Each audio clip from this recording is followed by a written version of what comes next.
opening up my presentation now. I hope that you can all see it. Seta, can you just confirm that you can see the presentation? Super, okay. Right, so our title, Positive Psychology and Tips to Boost Well-Being.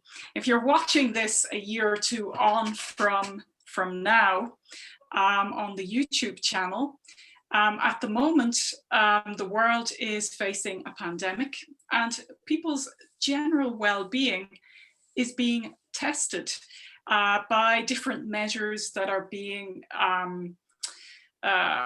offered by the government to try and slow down the virus and make sure that the health system isn't overwhelmed. So one of the awful things about that is social isolation. There's quite a lot of loneliness, negative emotions associated with this social isolation, etc. So what we're going to talk about some ideas that are quite distinctive to positive psychology. We're going to start with that, and then we're going to offer some tips. So let me just, now my keyboard seems to be a little stuck, so excuse me here. Voila.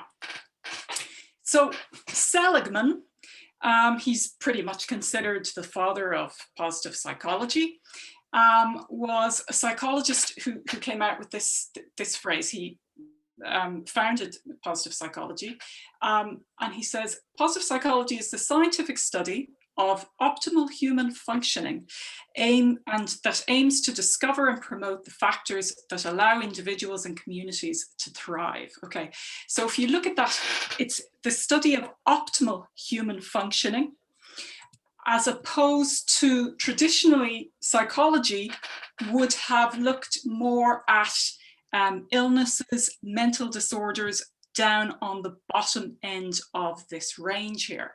So you've got a bell curve, which is generally, if you look at the well-being of society, on one side you've got more illnesses and disorders, etc. And then on the other side you've got people who are really flourishing, people whose well-being is quite strong, and they're quite happy and content with their lives. And in the middle, you've got pretty much the average, where most people sit, those that are moderately healthy, and those that are languishing, those that they're not, they're pretty much dragging themselves a little bit through life. They're not unhealthy, but they're not exactly feeling happy or optimistic or doing that well. So, positive psychology aims to bring people, not from just eliminating illnesses, etc. Positive psychology aims to bring people up towards the flourishing. Okay, so again, like general psychology, it will look at various aspects of the human nature, the individual, groups, culture, society. You'll find that people who work in positive psychology work with individuals, work with groups, work to influence policy and promote well-being in schools and different things like that as well. Okay. One of the things about being human that we all know is that we are all we're all flawed. Okay, we've got this chimp part of our brain that tends to look at all the negative things. It's like a radar seeking out threats and dangers all of the time. And if we're to just go with our natural way of being, our natural way of being has a bias towards negativity. It has a bias towards protecting ourselves from threats and looking for different things that might be a threat to us. Now, traditionally, in years and years ago, this would have been very beneficial to us. But our brain has, despite the evolution of the frontal lobe and all different other parts of the brain, and despite the safety, relative safety of society today, our brain is all the time still looking for threats.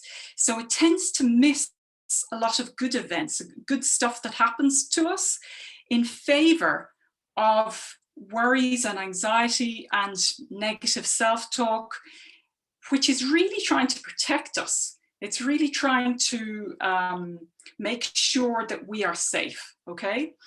But unfortunately, if we don't balance that out, then we can go down a very negative spiral, okay? So that we can get very caught up in our worries and negative self-talk, depression, and it can become quite out of control, okay?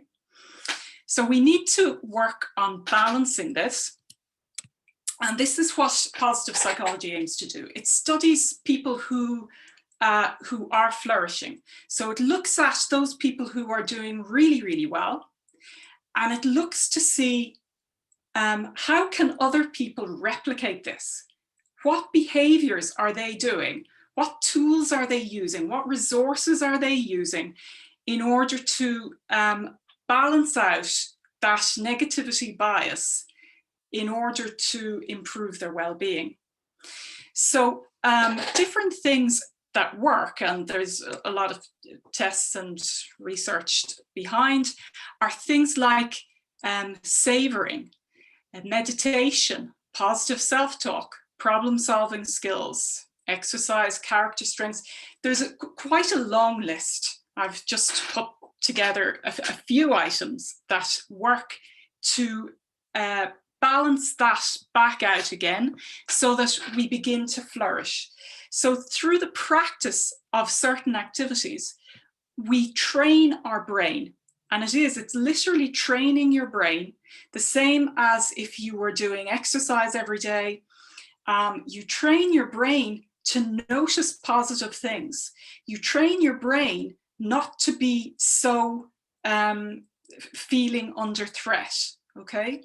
So it is about trying to keep the balance, but it's creating tools that build resilience, etc., which I'll talk about in a minute.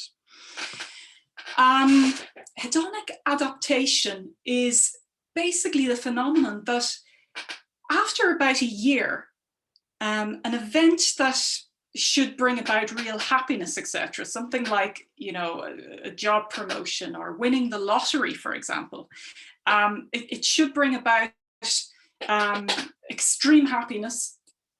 After about a year, our happiness level goes back to what it was before. But the same with negative events.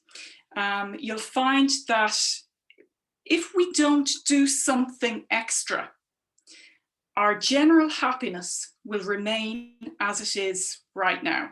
So if you're feeling quite content right now, then you're doing okay. You're probably somewhere either in the average or in the upper end. If you're feeling that you're languishing, that you're really dragging yourself through, maybe there are some tools and things that you could add to your daily routine that could boost your general well-being. Very often we put off happiness until we've hit the end mark, until we've hit a goal, we've passed this goal, and then we put off happiness again because we've got a bigger goal.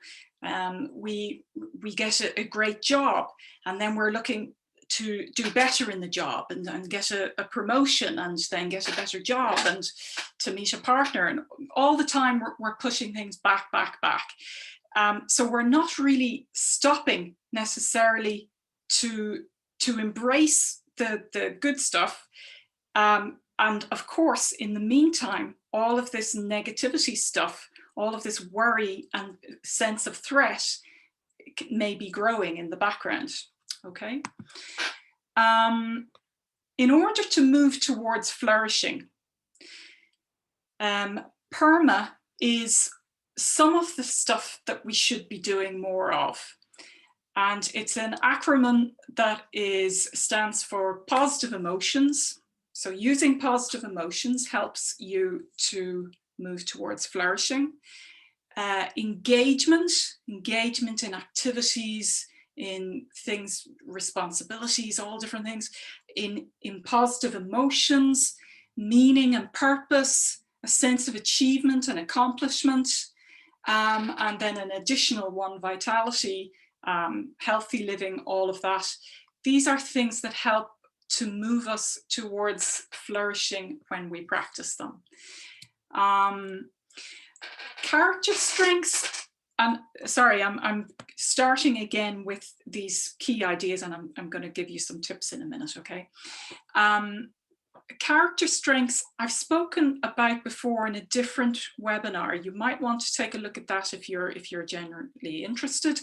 But the idea is that through using your top 5 signature strengths, it gives you a sense of energy.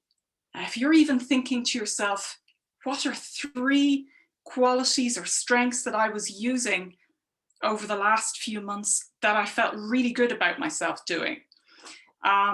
What would they be? And when you're using them, you should have felt energized, but that energy you use to bring you through other things, to drag you through other stuff that may not be going as well. So it creates the positive emotions, gives you energy, gives you a sense of confidence, opens you up to being more curious, which again creates that circular cycle. And all of these things together combined build resources that lead to resilience, okay? Build resources and broaden. So things like character strengths that we mentioned just a second ago, making more positive emotions and tuning into positive emotions when they happen. And I'll talk about that again in another couple of minutes. There's been so much research on this. Barbara Fredrickson, I don't know whether any of you have heard of her. She was supposed to come to Paris a couple of years ago, just before the terrorist attacks. We missed out because she cancelled her trip at that point. But anyway, she speaks about positive emotions, about broaden and build, and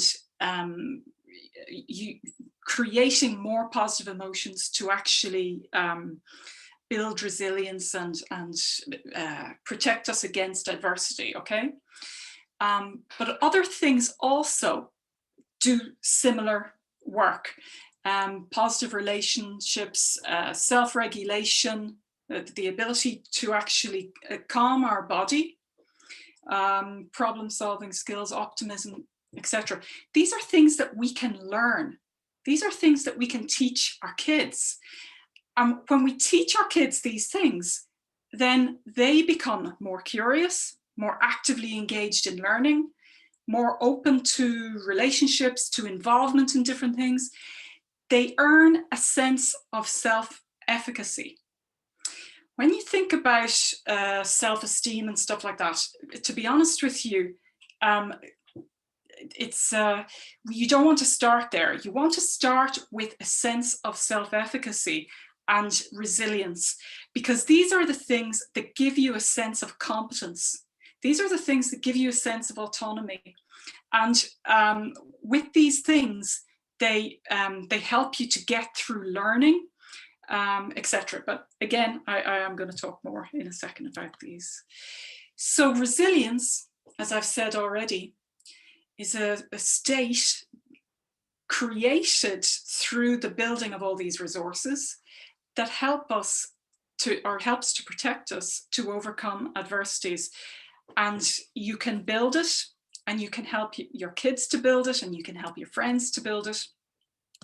One study, and I don't want to kind of do too much on the scientific stuff, but one study that followed a group of kids from a socio-economic background that was pretty poor, impoverished, high unemployment rates, high drug use, high crime rates, etc. It studied this group of kids over a long period of time, from childhood up into adulthood. And some of the findings helped to give us more information about what builds resilience, okay? There's a lot more to the study than what I've put in here, but just a couple of factors I thought might be interesting for you.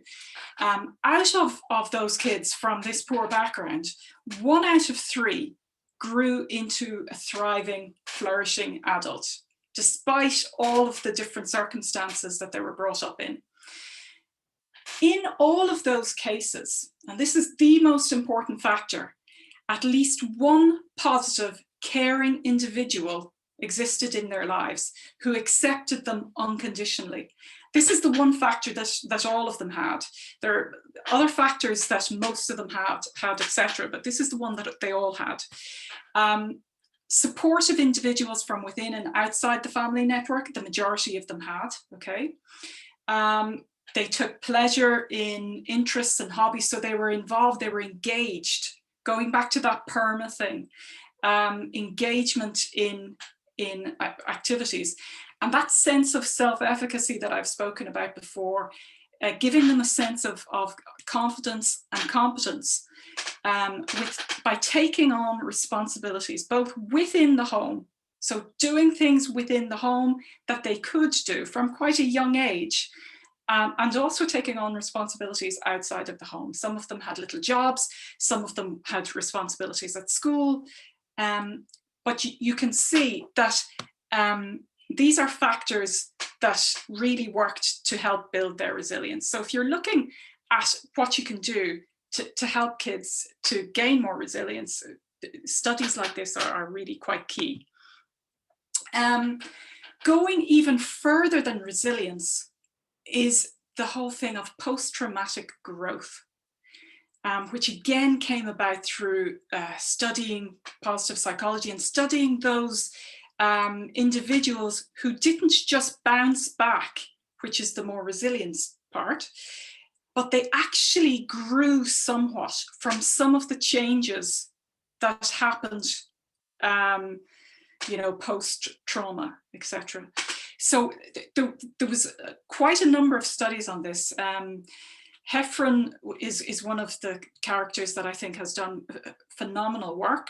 But you're talking, there's trauma such as cancer patients, people who've been diagnosed with MS, people who've lost their leg, you know, you've got the likes of Heather Mills, etc.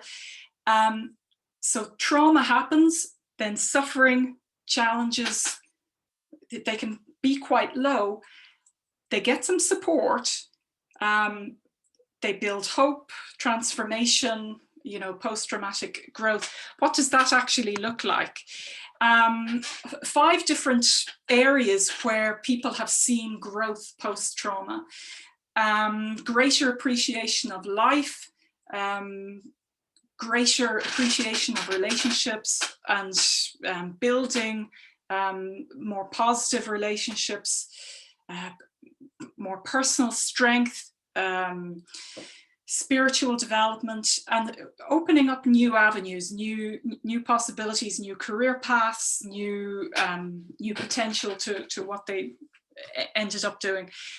Some really fascinating studies in this area, and if you're working with anybody who has suffered from trauma, it really offers hope to people who have undergone this, because it's not just something that people are born with. You have a level of resilience that you're born with, but you can grow it, you can develop it, and it is through building these resources that you can do so. Okay, so some interventions that may enhance well-being at home. This is a list, and we're going to go through the list. We're going to break down the list in a minute, okay? But you can see that these are behaviors that you can do, things that you can either do to change your thinking, to redirect your thinking, to redirect your behavior, your actions in some shape or form in order to change how you're feeling, and to change your physiology. So I've spoken to you about this this car before. This is more a reality therapy tool, but it allows us to look at it's through changing these front two wheels, because it's a front wheel drive. The engine's attached to the front two wheels and not the back two wheels. You don't change these ones directly. These ones follow, they're dragged along by changing the front two. So by changing something about what you're doing with your body through your actions, etc., or by redirecting your thinking, you can change your feelings, and you can reset that negativity bias. You can, reset your focus. One of the first things to start with is to start noticing the good stuff. And it's quite an easy thing to do, but you have to consciously do it, because again, our bodies are primed to notice the bad stuff first. One good exercise to help do this is called the 3 good things exercise. Studies done on this went over a week, and they tested at the end of it, and then tested a few weeks later, etc. You can try it for a few days. Try it for a week before you go to bed. See how you feel at the end of it. Most people who start this exercise continue it, maybe not in the same form, but what it does is it tells your brain that positive stuff is important to be noticed. And it also, if you do it correctly, you don't just notice, oh, this great thing happened to me today, this person showed some kindness and stuff. You also start noticing what's happening in your body when this great thing is happening. So you try to create markers. Again, I'll talk more about that in a second. You try to create markers for your sensory perceptors, what's happening for your touch, for your smell, for your all of these things when something good is happening at that particular point. You can adapt the exercise to suit your family, to suit yourself if you're an individual. You can do things like 3 stars and a wish at dinner. You can, but basically you're talking about training your brain to notice good stuff because it is important, and your brain will continue doing this beyond this activity. Savoring is something that I particularly like, and savoring has the effect, it increases serotonin, which helps your body to feel quite calm, and it reduces your cortisol levels. And I have a picture of a beach here that I took while I was back home in Dublin at Christmas. I absolutely adore walking on the beach. And again, I was talking to you about your sensory perceptors. If you want to actually change your brain in terms of neuroplasticity, and to try and make your brain pay attention to more positive stuff in your life, you will try to create markers. I said that to you a second ago, and you do that through all of your sensory perceptors. You'll walk in the sand, you'll feel the sand beneath your toes, between your toes. You'll hear the sound of the waves as they're coming in, as they're crashing on the beach. You'll smell the salt water. You'll see with your eyes the scene around you, and you'll feel on your face the fresh air on your face, etc. This is savoring, and it's creating markers in your brain at that particular moment in time. And those markers, when you go to sleep, your brain will come back to those markers, and it will create a memory. So that memory will strengthen certain neurons in certain parts of your brain. So the more that you savor, the more you're strengthening and reinforcing parts of your brain that will continue savoring and continue noticing positive stuff. And you can do this savoring thing with, you know, going out for a walk every day, or, you know, whenever you can. With food, you know, if you're a foodie, again, like me, I'm a foodie, or music and art and things, you can savor it. You can notice, with body awareness, you can notice how your body feels with these things. And you can encourage your kids to notice these things too. And this will help grow those resources in them. Okay, gratitude is another one. It doesn't work for every culture. Collective societies have a different reaction to gratitude, which can veer on people feeling a little bit of guilt. If they feel gratitude, they sometimes feel a little bit of guilt. But for the vast majority of people, gratitude works really well. In a similar way, it releases serotonin. And you can do it by thinking about something at the end of the day that you feel grateful for. You can act it out, as in you can write an expressive letter of thanks, or you can even just journal. Okay, increasing your self-regulation of your emotions will generally be a super resource to increase your well-being, but also to strengthen your resilience. And it's a really good one to share with your family. Body awareness exercises are the place to start. The tool that I have here, again, I've used this tool previously if you've seen previous webinars, but you're talking about knowing where your body is in terms of energy, in terms of anger, in terms of lots of different things. You can use this chart to walk through events, and you can say, you know, I came into the room, he took the remote control, I started off being in the green zone, my brother was in the orange zone, he said this to me, she said that to me. And it's a great way to kind of map the progress of you know, how you got angry, at what point could you have turned it around, at what point could you have done something different. But you can start again with just noticing where there might be tension in your body through a body scan. If you've got smaller kids, I like to use this game that I came up with, which is freeze battleships. Don't know whether you've ever played battleships as a kid.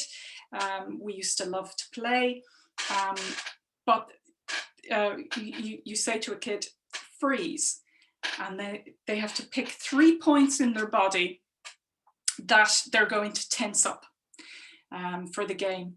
And then you have to guess which 3 points in their body that they have tensed up. Now, some kids will cheat, but it doesn't matter, because you know what, they actually have to focus on their body in order to play the game. And then they have one, you've one strike and they have one strike, and whoever gets points out of 5, you know, wins. Great game. And if you want to know more about it, because I probably wasn't that clear in explaining it in the 2 seconds, it's quite a good game to develop body awareness.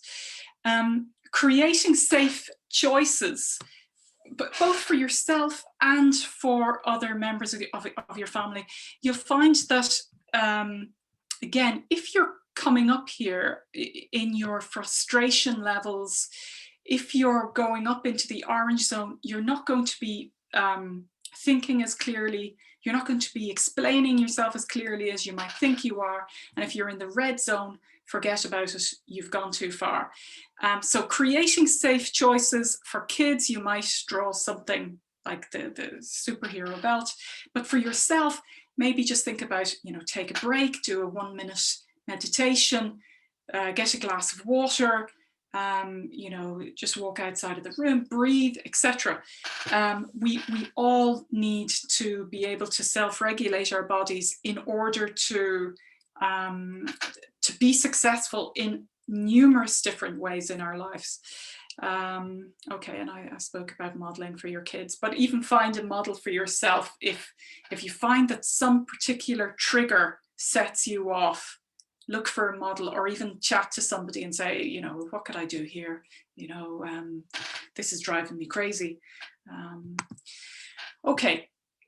Haidt came up with this magic pill which he used to describe meditation.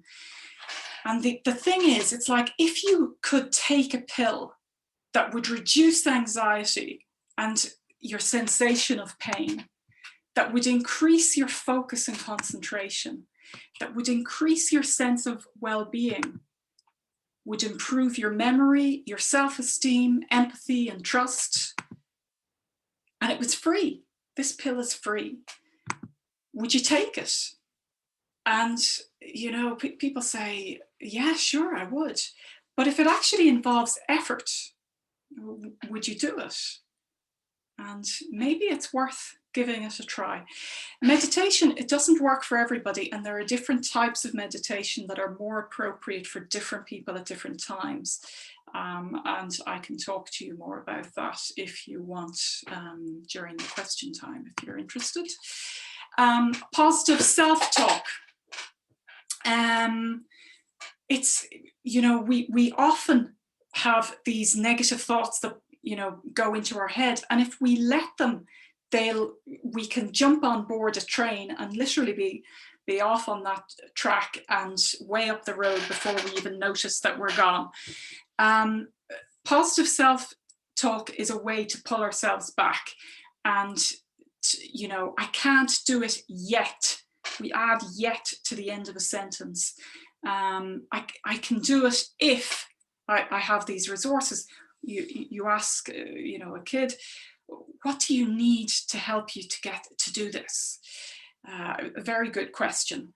And we will all improve with practice, because no matter what you do in life, if it's not an impossible task, if somebody else, one of your peers with the same basic abilities as you can do it, you will be able to do it. You will be able to improve with practice. You may not become an expert, you may not be the best in the class, or you may not be super, but you will improve with practice. You can think about all of your options. First, you need self-regulation to calm your body down, and you can ask for help if you need to. And identifying somebody that you can ask for help is always a good thing. Healthy routine.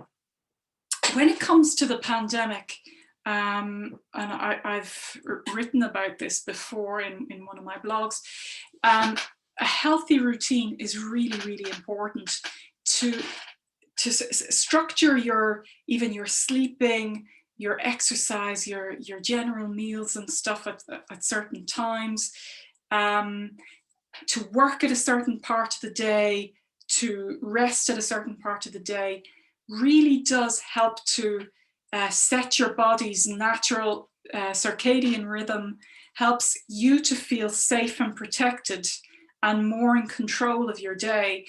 And it also affects certain systems within your body that you may not even have thought about, like, you know, your body gets hungry at a certain time of the day, your digestive juices get going because you're used to eating at that time. This is all very positive, because it keeps your body quite regular and in rhythm, and this helps you to be, as I say, that sense of safety.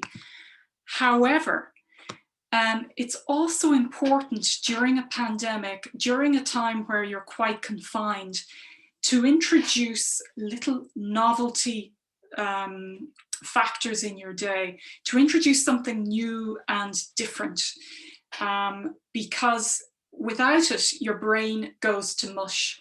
Your brain, the patterns in your brain are all laid ahead, and you get bored with the routine.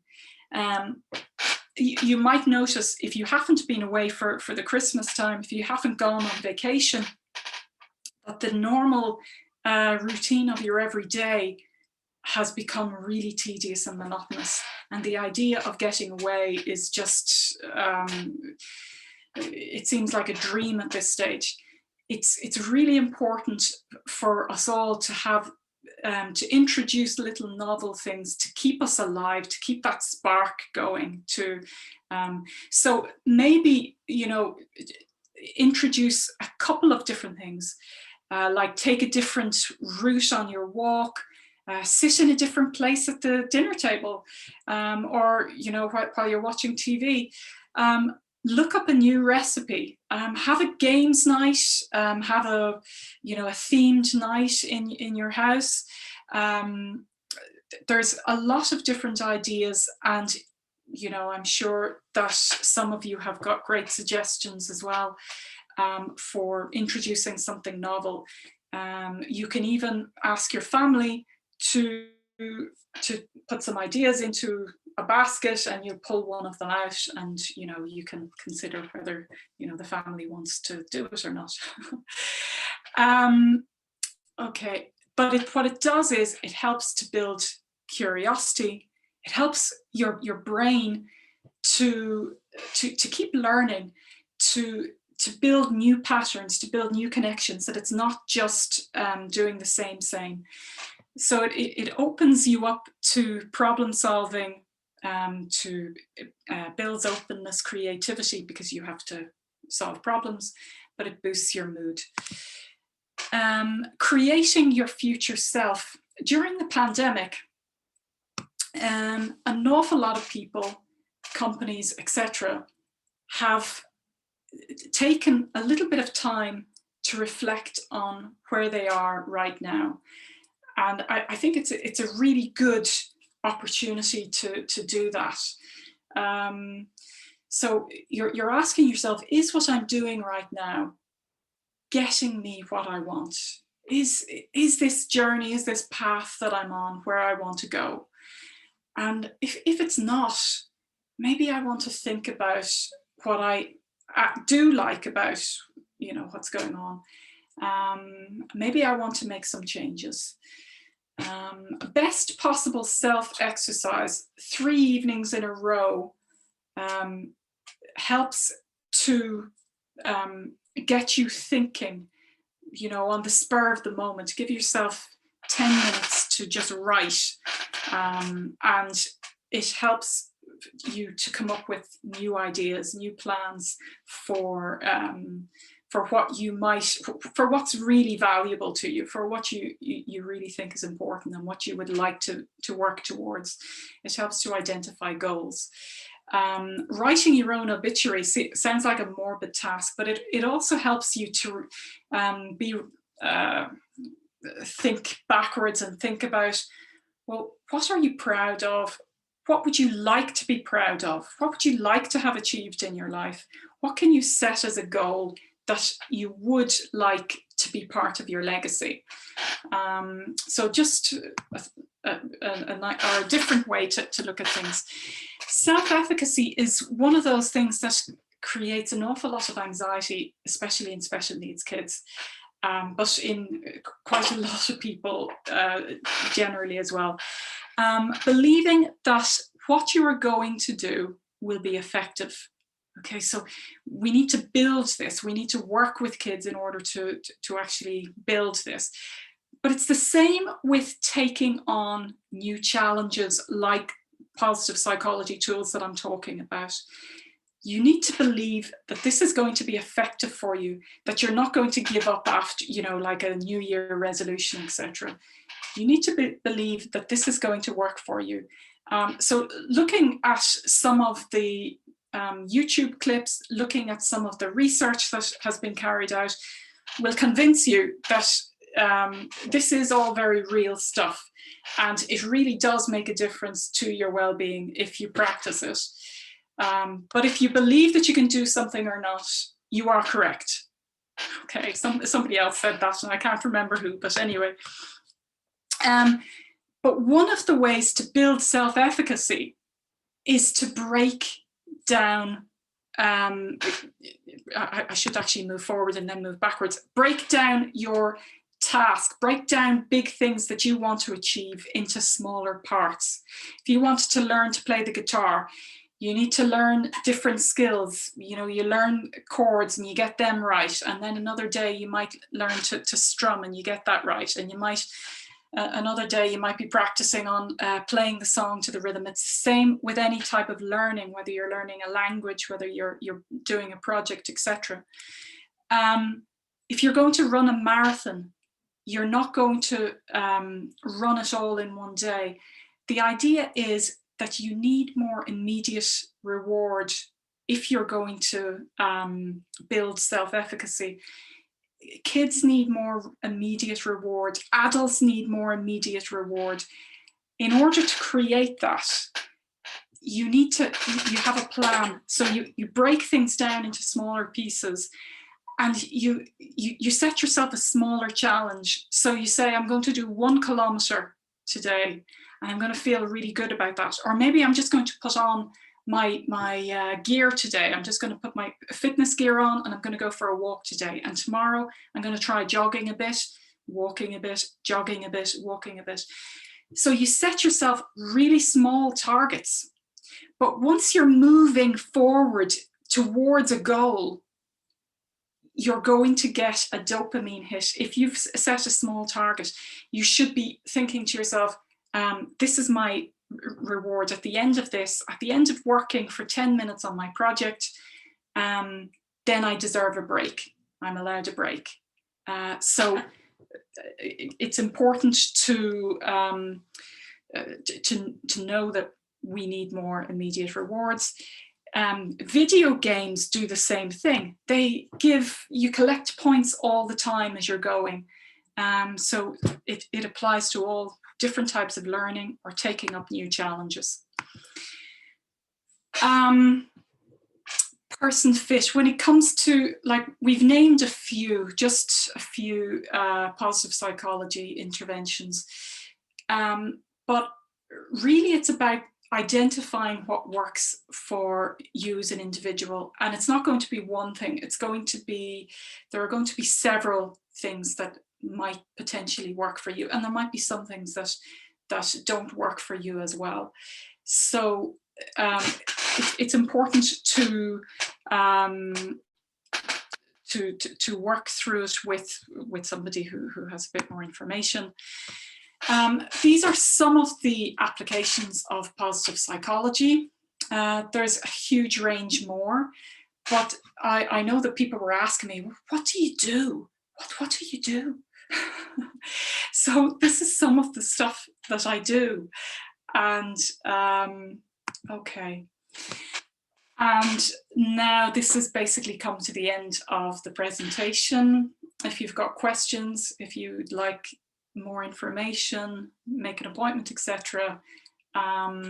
This is my website, positivechoiceparis.com, or you can email me at positivechoiceparis@gmail.com. Okay, so if I'm going to stop this share at this stage, if you've got any questions, please feel free